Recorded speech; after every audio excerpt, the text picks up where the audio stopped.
Essula ya 35. Katonda n'agamba Yakobo nti, golokoka oyambuke e Beseri otuule eyo, ozimbireyo ekyoto eri Katonda eyakulabikira bwe wadduka amaaso ga Esawu muganda wo. Yakobo n'alyoka agamba ab'omu nnyumba ye n'abo bonna abaali naye nti, muggyeewo bakatonda abalala abali mu mmwe, mwetukuze muwanyise ebyambalo byammwe. Tugolokoke twambuke e Beseri, nange ndizimbireyo ekyoto eri Katonda eyanziramu ku lunaku olw'okweraliikirira kwange era eyabanga nange mu kkubo lye natambuliramu. Ne bawa Yakobo bakatonda abalala bonna abaali mu mukono gwabwe n'empeta ezaali mu matu gaabwe. Yakobo n'abikweka wansi w'omwera ogwali mu Sekemu. Ne batambula n'entiisa ennyingi n'egwa ku bibuga ebyabeetooloola, ne batagoberera baana ba Yakobo. Awo Yakobo n'atuuka e Luzi ekiri mu nsi ya Kanani, ye Beseri, ye n'abantu bonna abaali naye. N'azimbireyo ekyoto n'ayita ekifo Erubeseri, kubanga eyo Katonda gye yamubikkulirwa bwe yadduka amaaso ga muganda we. Debola omulezi wa Lebeka n'afa, ne bamuziika emmanga wa Beseri wansi w'omwera, ne bagutuuma erinnya Aloni-Nakkusi. Katonda n'alabikira nate Yakobo bwe yava mu Padanalaamu n'amuwa omukisa.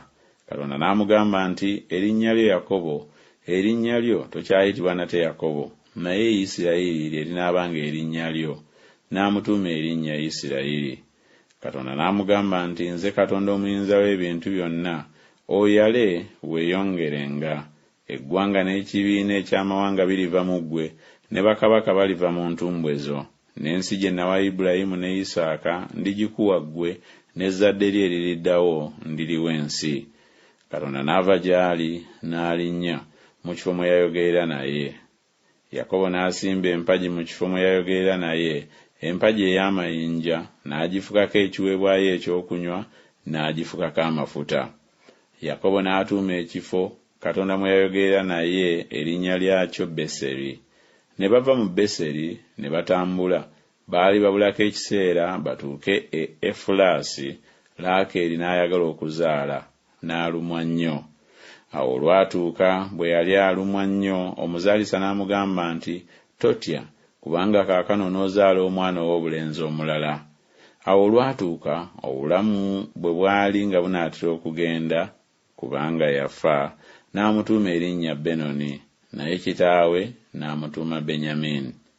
Laakeeri n'afa, ne bamuziika mu kkubo erigenda e Efulasi, ye Besirekemu. Yakobo n'asimba empagi ku malaalo ge, eyo y'empagi ey'amalaalo ga Laakeeri ne leero. Isirayiri n'atambula n'asimba eweema ye ng'ayise ku kigo ekya Ederi. Awo olwatuuka Isirayiri bwe yali ng'atudde mu nsi eyo, Lewubeeni n'agenda n'asula ne Biira omuzaana wa kitaawe. Isirayiri n'akiwulirako. Batabani ba Yakobo baali 12. Abaana ba Leeya, Lewubeeni omubereberye wa Yakobo, ne Simyoni, ne Leevi, ne Yuda, ne Isakaali, ne Zebbulooni. Abaana ba Laakeeri, Yusufu ne Benyamini. N'abaana ba Biira omuzaana wa Laakeeri, Daani ne Nafutaali.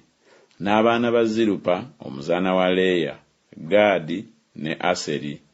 Abo be batabani ba Yakobo abaamuzaalirwa mu Padanalaamu.